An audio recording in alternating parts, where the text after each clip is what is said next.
early Labor Day weekend to everybody. We are super excited to be celebrating. I'm coming to you straight from Arkansas.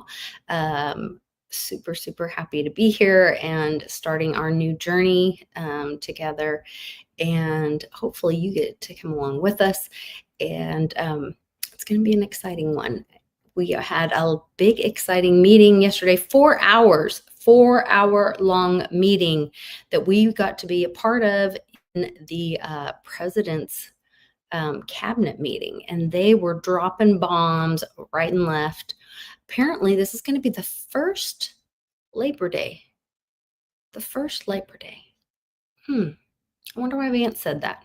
I'll tell you what I think about it right after this, and we'll see what Skullcap thinks about it as well. So join us, jump in the live chat. I'll have your comments streaming right in a little box over here while we play along and see what you guys think about it too. So like and share the video, and we'll be right back with V-Steg with Skullcap right after this.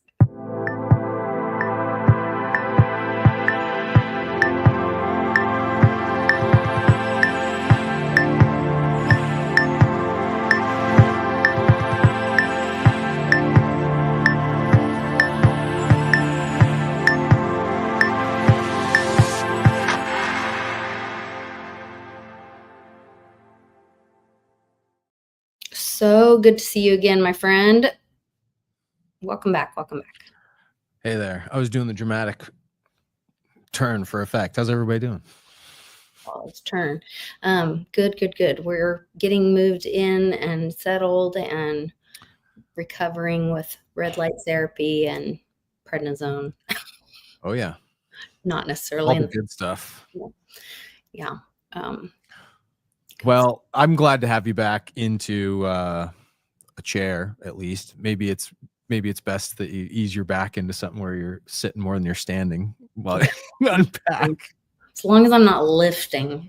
All the lifting is like, I'm over it. I gotta tell you. But well, I'm just looking forward to when our schedules can coincide, is what I'm trying to say, for more consistent weekly schedule. Sorry, it's been sporadic, everyone. Either her or I, she or I either have this or that just comes up last minute, it seems, when we try and schedule them. It should be better from this point forward. I should be a lot more stable from this point forward. So yeah, I'm looking forward to getting back to my old streaming schedule and being able to catch everybody. Because I love when our community can be in the live chat and participate as well. So that's a big, important part for me. So, well, we're getting to the end of the summer, and we started off the summer with saying it would be significant between the June 1st and August 31st bookend dates. And that brings us right up to the edge of Labor Day, like you mentioned in the intro. So, well, and I wanted to mention, I just saw something pop through that I just for a little tidbit, just a little bit of history that, Lady Di's accident was on August 31st. And so, they do love to use all those rituals days and all that kind of stuff. So wouldn't be surprised if something didn't play into that August 31st into Labor Day as well. And then Hurricane Katrina, I thought that was the case. August 23rd to August 31st was Hurricane Katrina also. Wow. Okay. That's big. We haven't really had any hurricanes yet, have we? There was one off the coast called Erin, which I saw that the one. Same name as during the hurricane that was off the coast during 9/11. Oh yeah, the one that just disappeared without a trace and nobody knew anything about. Yeah. Judy Wood, I think, theorized correctly that whatever the space weapons were that took down the two towers had to harness the energy from somewhere. That's okay. I wasn't going to bring this up, but since you mentioned so the idea would be that somehow the space lasers that defragmented and destroyed the twin towers from the inside out had to use the hurricane's energy to suck up somehow. I don't know how that would work, but that was what she was theorizing. If you can somehow transfer that amount of power, it would certainly disappear the hurricane too. But the weirdest thing about that hurricane is it wasn't headed off the coast. It's not like it turned away from the coastline. It was barreling toward the coastline and disappeared on its way in. It got as close as 6 miles in or something like that. I got signed out of X, so I may not be able to get back in. Oh, did you have something you wanted to share? Yeah. Let me see if I can get back in. Jeez Louise. This 2-factor authentication stuff, I tell you.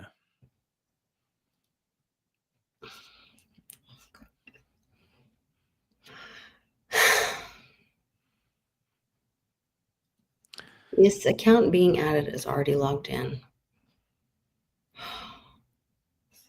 But it just won't pop up with X when you bump in there. It says you're signed out. It says I'm already logged in somewhere. You can't be signed in more than one machine on X? That's bizarre. And I'm not. Oh, gosh. Do not ever let your children get on your computer. Did he save a bunch of YouTube videos that are irrelevant to your life? He did, but oh my gosh, no, I cannot. I don't have time to fix it. Anyway, there's chili. Oh, I think I have a screen grab of it. Even if you could just get on, you think that you can get on X and just do a search term for it inside and find the post? I'm so irritated right now. I can't even see straight. I'm sorry. It doesn't help that I'm in pain, but I'm also just really irritated. Okay. Now it says from my computer. Share screen.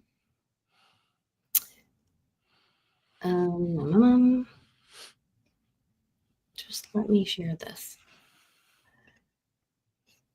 Please, just do what I say. Much better if you just let me do what I say. Okay. Here we go. They have, this is kind of from, if you guys have watched the last interview I did with Ken from C60, he was talking about hydrogen and moxie fusion and all this, and that they're able to create, him and a buddy were one of the first ones to do it, and now other people are doing it, but they're able to create the basically free energy from the water that's in the air, hydrogen. And one of the driest deserts on earth in Chile, they just created hydrogen without a single drop of liquid water because they pulled the water that's in the air. And they made hydrogen energy in a desert. Yeah, they separated the atomic structure somehow, and there you go. There you go. So to your point, we have free energy from water in the air of the desert, the driest desert. So there's free energy methodologies everywhere you look. Yeah, all around us. So sorry, I got distracted there with my frustration, but we're good. Well, the point being is, okay, we've got some, back to the thread that you were mentioning, you know, Princess Di dying on the 31st. What's the anniversary? It was 97 that she died? Is that what year it was? I don't know. I think it might have been 97. I don't know why I think that, but I think that's correct. We can easily look it up with the search engine. I'm just tempted to, you know, like, the chat will probably correct me if I'm wrong. So that's an interesting marker. Plus, you know, if anybody cares to go back and watch the original videos of why Lisa and I denotated June 1st and August 31st as bookends, it had to do with my steganography methodology of decoding comics specifically to reflect what's going on in the world in front of us, alongside some pretty key insights that she found with JFK Jr., his favorite Timex watch, a key museum called the Intrepid in New York, and the time rituals that we see all involving the number 88 in the numerology sense. So this might all be connected somehow in that. If we were speculating on time rituals, calendar rituals, we have the 31st being a key deadline because that was actually when the comic book series that we were looking at ended, had to do with the launch date of the Intrepid Museum. We've got Princess Di, and then Labor Day right afterward on September 1st. That doesn't always happen where we have Labor Day literally on September 1st, you know? But that's kind of the setup. Go back and watch all that if you want the context further, because we don't have time to go back through it, all of it, but there's your little guideline. How do you think the 88th, you showed that to me today, Lisa? What do you think the significance of this is? Just there's, oh gosh, there's so many things. So to me, this is like a gut thing, a qualia, you know, the universe speaking to me kind of thing. I'm in Arkansas now. There's a huge, there's Fort Chaffee here. There's a tiny, tiny little airport here that that has a huge long runway, and they're actually moving it into, they're going to make it an international airport, and it's going to be run by the military. They're moving in 900 families, military, Air Force families. I wonder if this is going to be like a Men in Black type airport. You know how in the movie Men in Black, they have like the... I guess in the history of the United States, our airlines weren't always private. They actually were run by the military at some point. And so maybe that's the way we're going to go back to. I don't know. It'll be interesting to see what happens. But, and I thought this was interesting that these are chaplains united for a day, sharing best practices and engaging in insightful briefings to better serve our airmen. So this was the 88th Wing and the 89th Wing.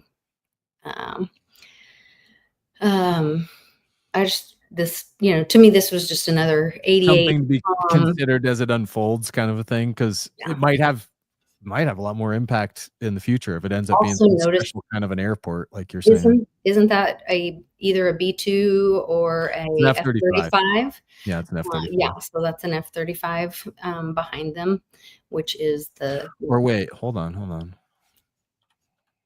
I don't know what it is. These are B-2 or an F-35. Trying to see the hallmark on the side of it. Hold on.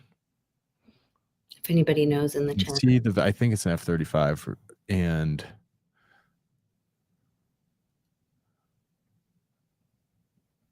well, actually, yeah, it's an F-35. It doesn't have big enough vents on the side or big enough tail wings to be an F-22. Mission readiness and partnerships is the hashtag. Thought that was interesting as well. And then when I was driving here on Tuesday, there was, whoops, that's not it. Hope I'm not going the wrong way. This was the cabinet meeting that took place, that was 14 hours long, that I want to discuss several of the things, some key things that were mentioned about Labor Day coming up, and Vance saying this is our first Labor Day, and that we're taking, and several of them said, you know, it's really important that we're taking Labor Day back, that it shouldn't be a Democrat Labor Day. And I was like, I never thought about Labor Day being recognized by the Demos or the Republican Party. But then one of them said, we're taking Labor Day back for the Republic Party. Well, did he mean taking it back for the Republic? And then there was also something really strange that Trump said about Jay Clayton being in his first administration. And I was like, what? I was like, no, Jay Clayton was under Obama. So what are you talking? What were the years though? I'd have to look it up. I just know that he was nominated by or brought in by Obama, and that Gensler was under Jay Clayton. So maybe he was definitely Trump, because he was SEC commissioner from, that's what I thought, 2017 to 2020. Okay. Well, so that's definitely Trump, you know. Okay. He was the So bonehead that was always like, because that's what I thought. He was always the bonehead talking about like, oh, well, my daughter told me that I needed to get into crypto, so I guess I have to listen to my daughter. You know, it was like this. It's like this act that he always put on stage, like, oh, I'm hesitant, but you know, we'll have to look into this cool new hip stuff called crypto. these were the vehicles that I was seeing, and I've got several pictures, but when I was driving my son back on Tuesday, and I don't know if you can see this, but it says go, and well, you can't see it. It says go Monday. Go Monday. The other headlight says Monday. No, right above this Monday, or maybe it's Oh, below. there's You like a can't see sticker it, on there that it's says too Monday. blurry, but it says Monday. And I don't know if that means this coming Monday go, but then and this I will have to pull up on X or Twitter. But there was just, or maybe I put it in my Telegram for everybody. There was just some big arrests today. The FBI raided JIMM or IJJM, some big mega church in Oh Houston. yeah, I saw that shit. I Yeah, saw that. this JMMI. okay, JIM. Yeah, whatever. I can't do the letters, but they used those same kind of vehicles for the raid. So, are we getting ready to have the big arrest weekend? I want to see Joel Osteen get tossed. That'd be the defining moment with the mega churches. That would be awesome. Yeah. Here we go. Let me share this. That'd cause some people's heads to spin. What? Joel Osteen's a pedo? You know. Well, especially because they're Bill Pulte is talking about mortgage fraud, and that a lot of times mortgage fraud is linked with tax fraud, allegedly. And Imagine that. if so, well, could these FBI raids are going to be where they are for a long time. When we get out of the shot, could these churches, possibly be doing something, bad with their mortgages or their taxes? Well, there's the opportunity for the mega churches to launder money is immense because they're getting a bunch of tax-free money in donations, charitable donations, offering plate. What if they say they have multiple primary residents or like that? Lisa could. So, I mean, I think they're just finally cracking down on where it's going, because it's easier to hide your nefarious activity in monies that aren't getting taxed, because you don't owe the records of your pass through of funds to an auditing authority of any sort. Mm-hmm. If you've got that religious exemption, you've got the religious exemption. Who are you reporting it to? Nobody. So since you're not reporting it, where's there's immense opportunity to take advantage of the situation. You see, and it's easy to see how over many decades, the heads of these churches have become con men because of it. At very least, just at the funding level. We're just talking about the pass through of funds. Well, and a lot of these churches, it's not just the pastor. There's a leadership team. It's a well-oiled machine and monster. I do want you guys to listen to this, because he says that people are walking out in handcuffs. So this is not just like when we see these raids that, they took some paper and nothing happened and no one's going to jail. So let me play this real quick. Operation here. It's operated by David E. Taylor. He calls himself an apostle online. He has several locations in Michigan, Florida, here in Houston. And we also have been told, and we also confirmed with our partners in Tampa Bay, that another location was raided this morning. In a few seconds, you'll see some video overhead, or some ground video of federal agents and local police at a location, actually a mansion that's tied to JMMI, but it's also under a different name, Kingdom of God Global Church. But it all, according to the website, has ownerships by the same person, which is David E. Taylor.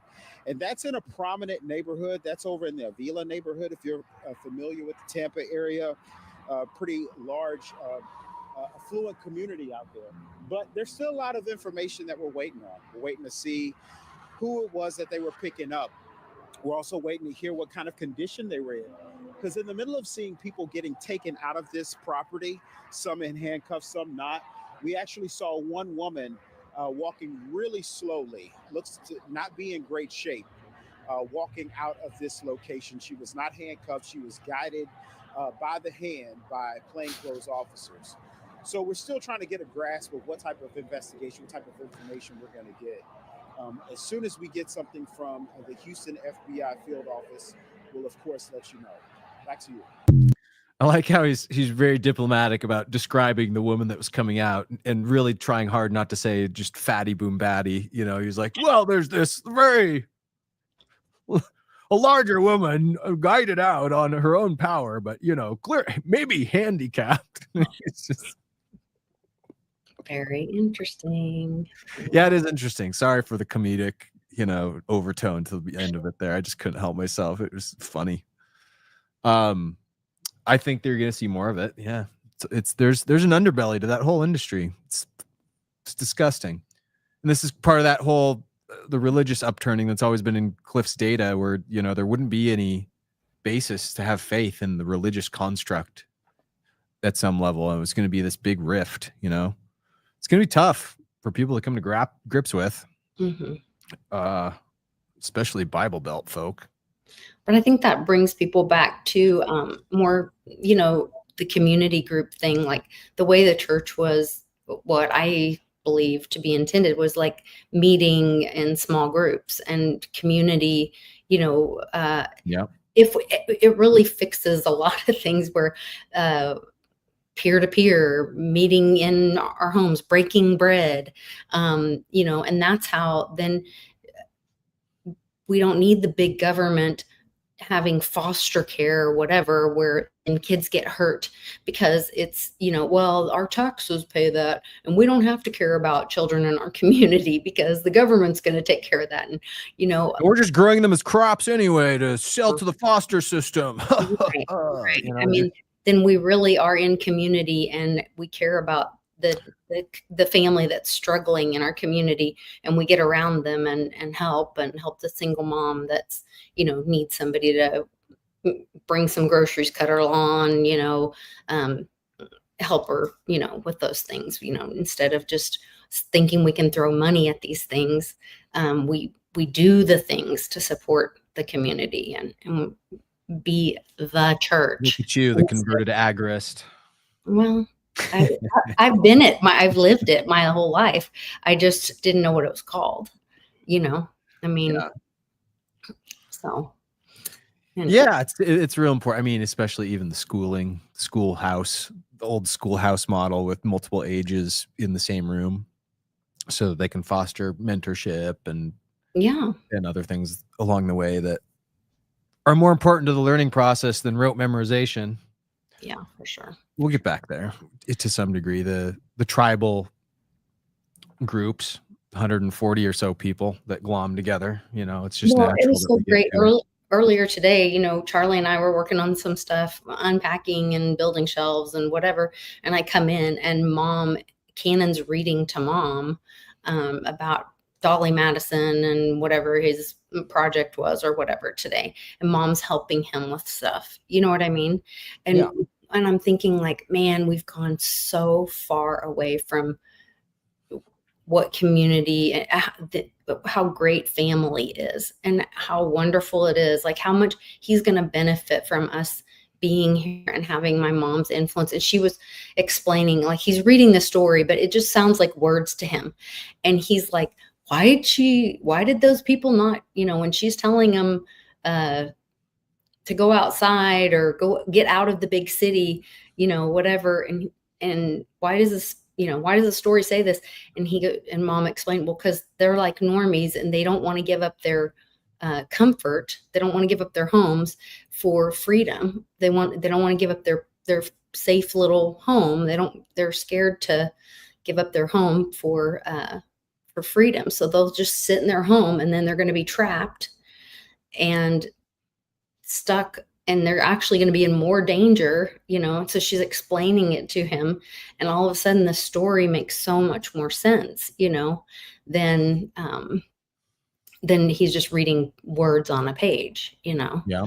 So it's really cool to see, what the growth that community brings, so, and the value of all that. So anyway, I digress. But I did want to mention that a couple more things from the cabinet meeting. And I know when we talk about this early, then the whole tie-in with Labor Day seems to be of some significance as you're arguing. Yes. Yeah. So the Department of Labor secretary said, she made a comment that everyone in the room, everyone in the cabinet meeting, she either said was on or had been on in the Department of Labor. And, I picked up on Trump making that EO and moving us to a merit-based system, getting rid of DEI was a significant thing. It wasn't about,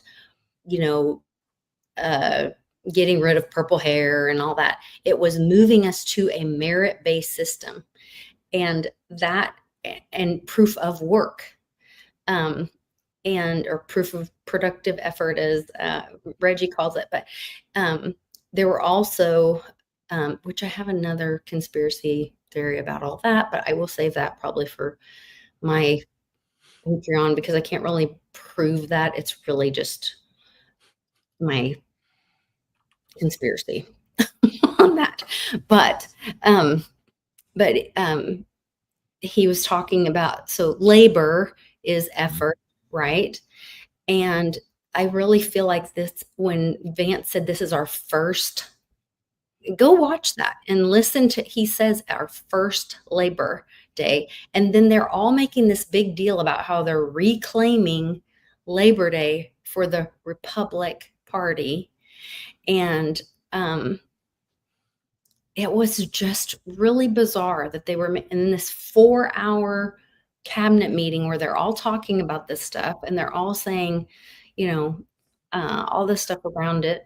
The entire thing was televised, or just the beginning, like introductory statements and all that kind of stuff? The whole thing. You just have to find which. Some of the channels only did parts of it, but there is I listened to the whole entire thing. I think on Right Side Broadcasting was the entire thing, because I was driving, so I was perfect opportunity. I listened to the entire thing, and I have that thing.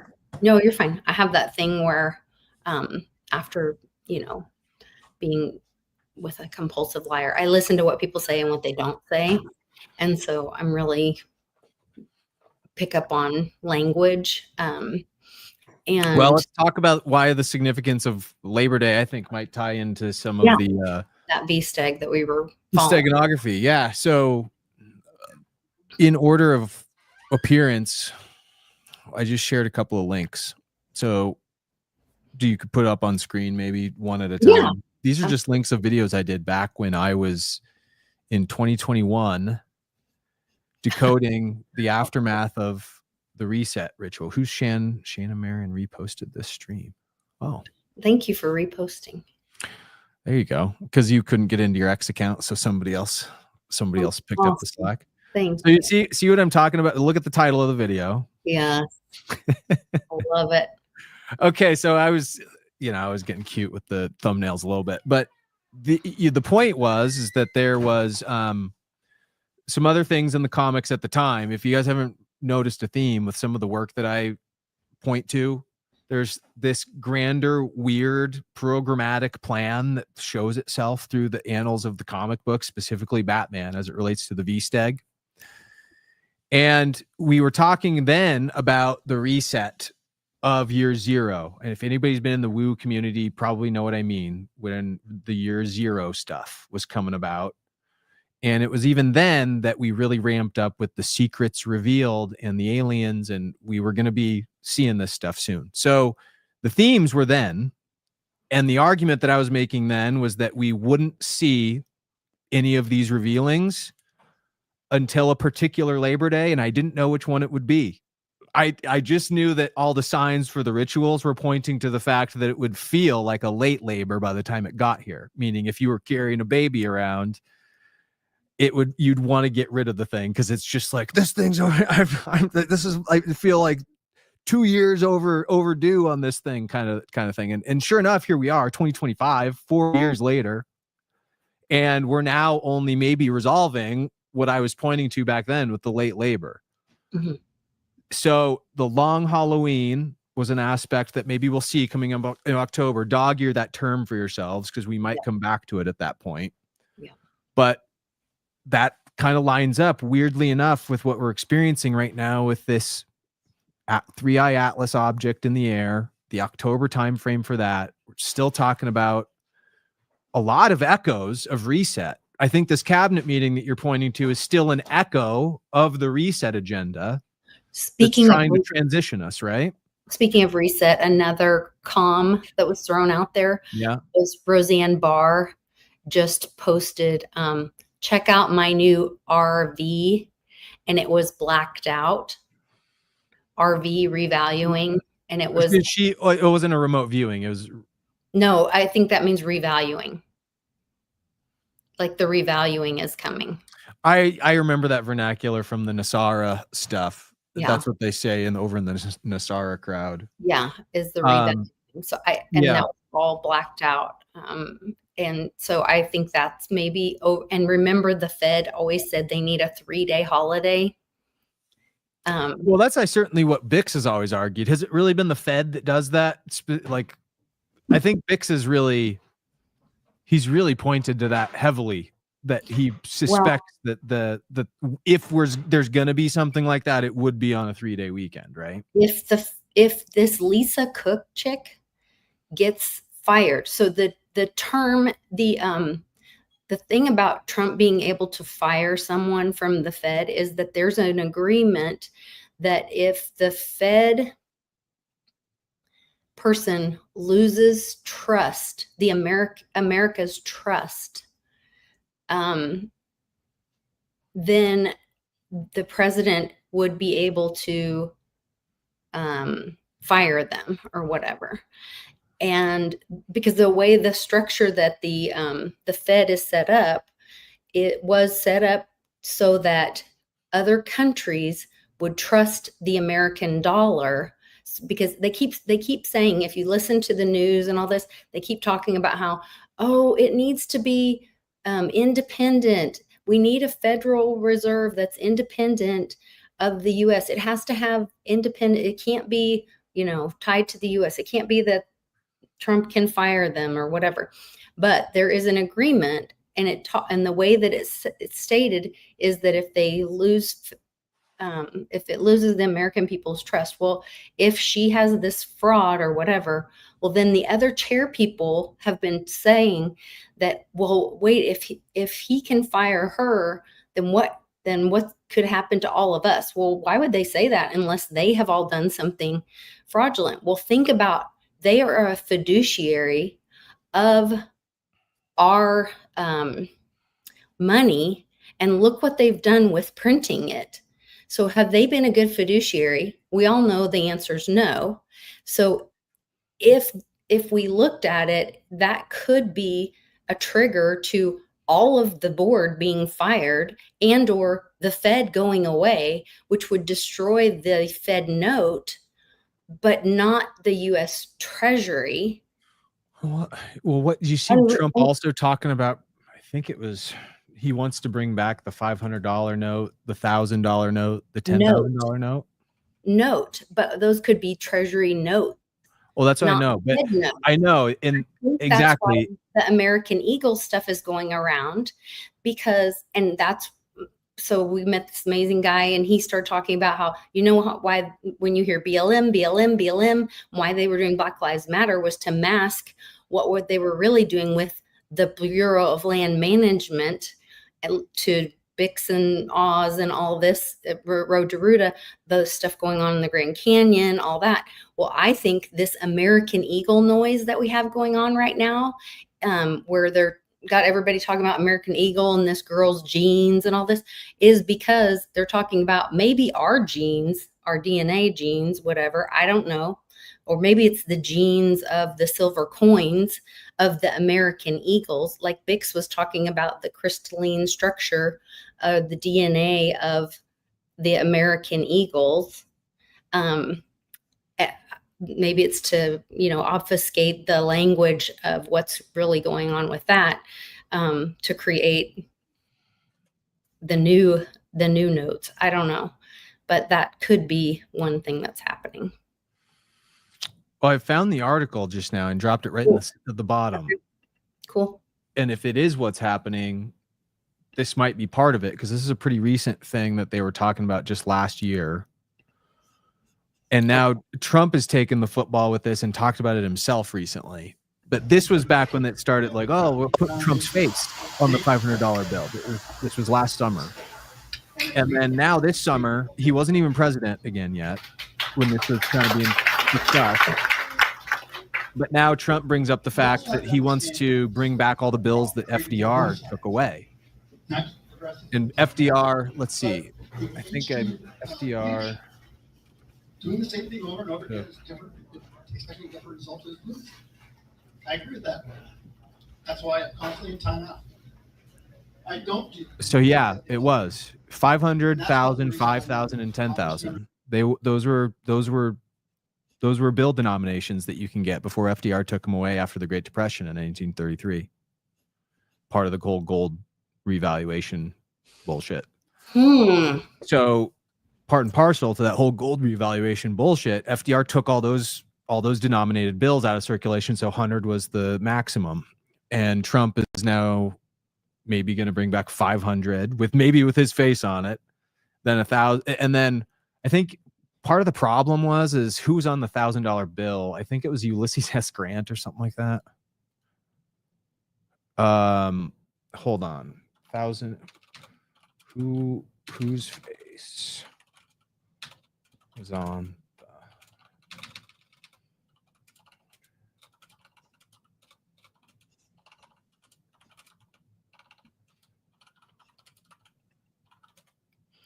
Okay, so William McKinley, there it is. Fuck. I didn't know this, but there's a hit. There's a VSTEG hit right there, Yep, Lisa. Holy shit. There's our William McKinley thread. God damn. We've been talking about that. Okay, so everybody, that's just, I'm going to have to do a whole... That's Denali. That's the changing McKinley. Well, it's that, and it's the assassination. It was the assassination attempt that was tied to Trump's staged one in Butler. I need to do that. I need to break down and just do the William McKinley presentation at some point. I just keep finding shit. So anyway, $500, William McKinley. Trump's been talking about, remember, taking McKinley's personage into this presidency. So that would be crazy if he actually donned the $500 bill brought back that was originally McKinley's face. Everybody needs to recognize what William McKinley was doing money-wise with the Silver Sherman Act and the Gold Standard Act prior to the turn of the century, back in 1898 and 1899. You know, he was assassinated in the second into the at the World's Fair Expo. The tariffs, the tariff president, the World's Fairs, exotic technologies, guys. This is when the airship mystery got quashed. Back when we were originally building anti-gravity devices, back before we got fed the Wright brothers bullshit about, like, this is the only way that you can fly. There were airships flying around experimentally that were based out of here in the Sonoran Desert, down in the Southwest. It's part of the whole Grand Canyon mystery. Again, another show, but recognize that as we're live here on screen, like this McKinley hit, this is very much part of the thread that we're going down and is responsive to maybe this cabinet meeting. If there is a tie to this revaluation of the currency, will they bring back these dollars? So what do you think, Lisa? What do you think about that's that? really interesting because so Sean and I were looking into the Organic Act, Yeah. 1871, that created DC, you know, and all that, and then this McKinley thing follows not too far.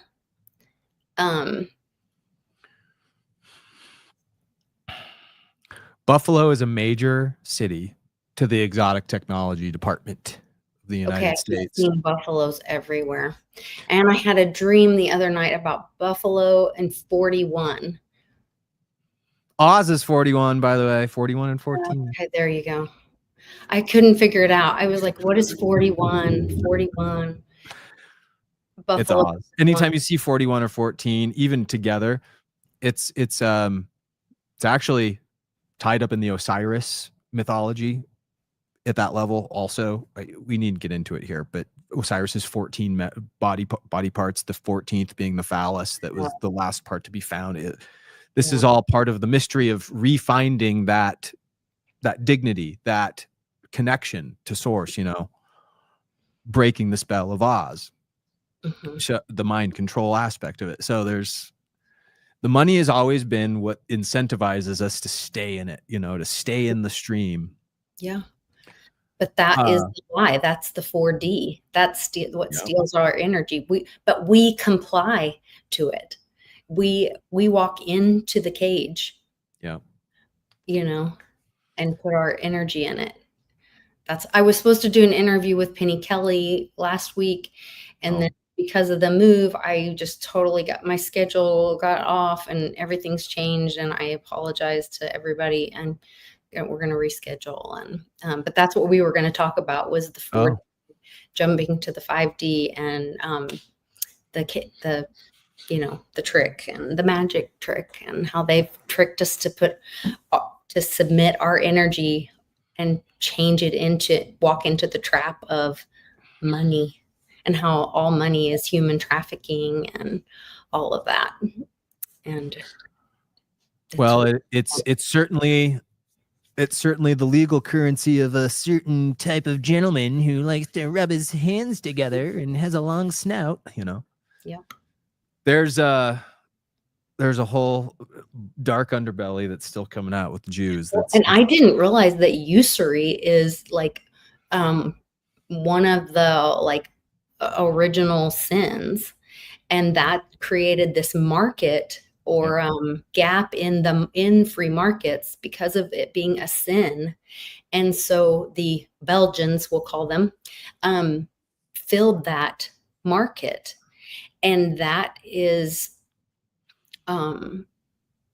that's what caused all this.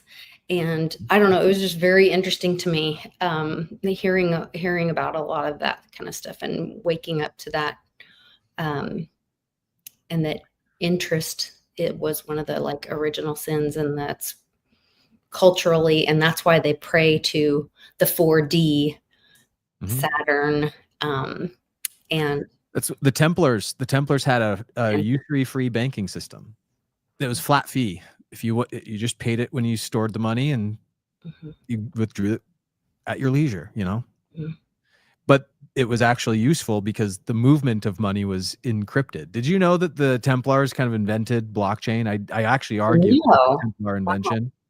Wow. So here's the story. The Cathars, right, are how Cliff talks about the Orlinda people. Well, the Orlinda people were connected in the Cathars with the Templars. There are a lot of Cathars were in the Templar order, let's say, right? It was that kind of a crossover, and so the Templars had a membership of people that were very ontology focused, and they understood karma very deeply. They understood the cosmos very deeply, and they were not the same people as the Jesuits and everybody that get that people wrap themselves up around, because they often look at the methodologies and the mystical arts as being evil across the board, where, you know, it's just look at a movie. You can look at a sorcerer or a wizard, and the wizard's always portrayed as the good guy, and the sorcerer is always portrayed, but they're wielding the same medium of magic, right?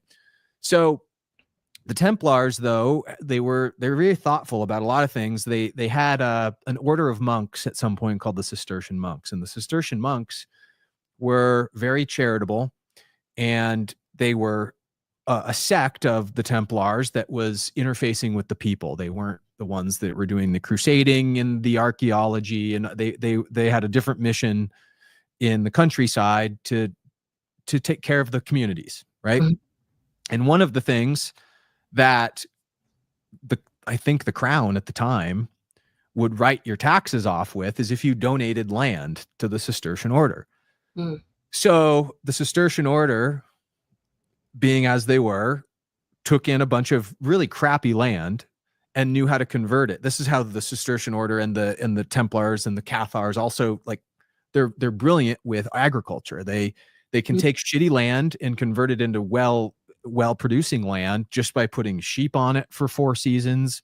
You know, you can harvest the wool and have product to trade. But you're simple people. You're a monk. You're there for a charitable existence with the people anyway. And any money that you accumulate is just going to go back to the cause, right? Right. So eventually, the tax write-offs from the kingdom and the massive amount of wealth accumulation, eventually, just by being charitable, that the Templars and the Cistercian order had amassed from their exploits in archaeology and everything. They were going and bringing riches back from the archaeology missions too. They were a very, very rich establishment, and they decided to start lending it out. Like, what are we going to do with this? We're a charity, but let's start a banking system, right? And so they started being able to encrypt money, hard money, gold and hard assets, that's all you had at the time, across long distances by offering banking services that transited it. So here's how it worked. So say that you had an enclave of Templars in Damascus or something, and you needed to transit money across the Silk Road, and you needed to go to Persia somewhere, right? Like across the desert. It's dangerous out there. There are bandits. There's a lot of danger out on the road. You can't just haul a bunch of gold. If you're going to put payment on something, say you're buying a land deed of a property, or you owe a debt or whatever, it doesn't matter. You could put massive amounts of gold, considerable amounts of gold in debt, maybe to somebody that you had do, in a military campaign. You paid them money to fight alongside you in battle. Who the fuck knows, right? So you as a client would contact the Templar banking system and say, I need the money transmitted across the desert. And here's how they would do it. They would go to the bank, they would pay the fee, and the Templars would write up a note.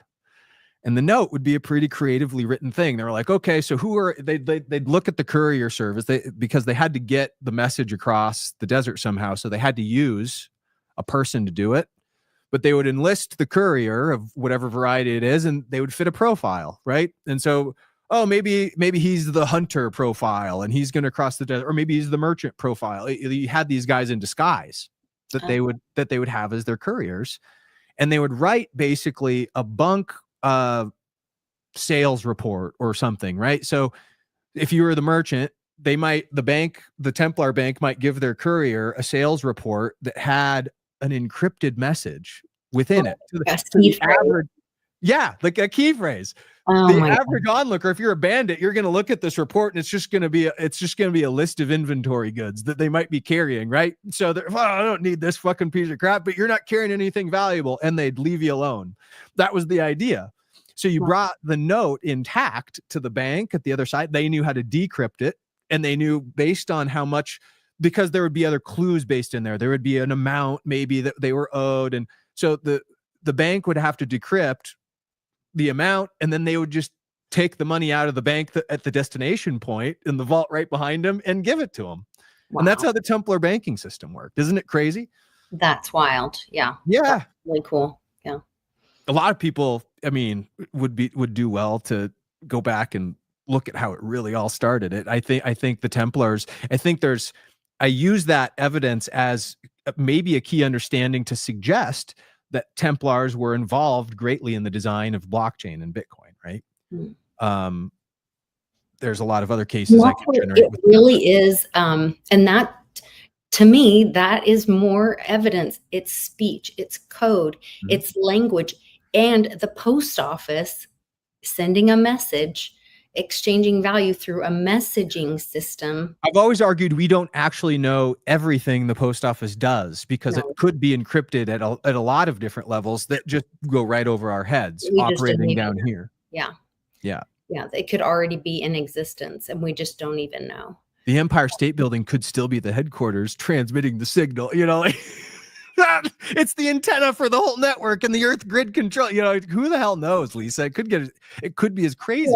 I love watching their tweets. You know, I know you do. There's a reason that you're tuned into it, and it keeps providing insight. Remember when all those patents came out from the U.S. Post Office? Postal Service? Gosh, that was around the time that Trump's NDAA came out in 2020, December of 2020. Around the same time, 60,000 patents or something were released from the U.S. Postal Service. I'm sure it's nothing. Yeah. No, probably not. I love it. I love all of it. All right. I got to go pretty soon. Do you want to hit on anything else before we? I want to tie it up just with the end of the summer ritual here that we started with. Again, go back and watch the beginning of the summer rituals that Lisa and I decoded, guys. It has to do with a Wolverine video, the very first Wolverine comic in existence, the Intrepid Museum in '88 as the marker that the time ritual is in play, with the Oz beats, the Wizard of Oz being the theme of the mind control around us. Okay. This is why I always argue with the V-Stag, and I like to at least wrap it up to show the point in the meaning that I'm seeing, and why I would argue that these events are all connected, as silly as it sounds, comic book narratives. But click on the second video that you didn't see, Lisa, the one below the first Rumble one I selected. This is this. If anybody wants some context in further detail about the Labor Day rituals, watch these two videos on my channel. You saw Lisa put the other one up. It was called the Late Labor Ritual. And this one's the next one I did in the series. Late Labor in year 1 confirmed. The vernacular I was using back then, again, was year 0, year 1, year 2, meaning 2020, 21, 22. And I do think that there is an ultimate reset component to the calendar that the Templars and maybe some other entities have engineered through the deconstruction and the deciphering of all of this theater that we're living through. And this is the point, guys, is it's conveyed in the very media that you're broadcast to every day. And if you see it, like we are trying to help you see it, to decipher through things like this, whether this was even planned or not. The qualia is pretty hilarious. When I sent this to Lisa right before, I love it. We have a lot of culminating events coming up that have gotten us through the Q period of time, I'll say. And that might be really, Lisa, like we were kind of speculating when this theater all began. It might have been right there at that Las Vegas shooting, is what I've always argued, is when this current play began. So if you can suspend disbelief enough to watch those couple videos, click the eBay link below it so you can look at the comic that's coming out on September 17th. Stop. No, I'm not. Click it. Click that eBay link in the chat. Hold on. Because it shows this is the comic that we were just howling about. Where's the eBay link? It's in I see it. tiny one. Yeah. Okay. The reason this is an eBay link, guys, is because this comic isn't out yet, and comic book stores pre-sell limited run issues of things. And I found the image of this comic that's being released on the 17th, being for sale. Okay, so look, there's a crossover series of Batman and Deadpool, and the Deadpool and look at Wolverine on the friggin' cover to go right alongside the suppositions we were making with these bookends. August 31st turns over to Labor Day real quickly thereafter, and we're going to find out, I think, what the V-Stag was showing us back 5 years ago, when I was saying there would be a late labor ritual that culminated in something eventually. And it might be this year, just for the very fact that if you look at this comic, you see a very clear V in the negative space in between Batman and Wolverine as they're looking up at you. Not only that, Lisa. Even they make V's. Yeah. With their body shapes. Yeah. Exactly. And then if you look at the characters themselves, if you look outside the negative space, the characters are oriented in the letter Z, like Lisa likes to point to with her JFK Jr. Notes with the Z stug. Yeah. So there's something afoot with what we're probably going to experience as it relates to Labor Day and some of the themes that, if you watch those videos I did 5 years ago, you'll get more context on. It's stranger than fiction, as they say. But if anybody is going to believe the comic book decode, it's the Road to Ruta crossover crowd here. So, you know, it's bizarre. I love all of it. All right. Well, McKinley and Trump are at the heart of where it points to. It's crazy. It's so crazy. Well, I hope everybody has a wonderful, fruitful Labor Day weekend, and take care. We'll see what fleshes out. Yeah, we'll be in what do you say? Reflection mode on whatever transpired by this time next week. So we'll see. All right, you guys take care. Thanks for being patient with me during this move, and I appreciate it, and I appreciate you all being here in the live chat, commenting, and being part of the show as well. So see you next time. Thanks so much. Take care. Bye, guys.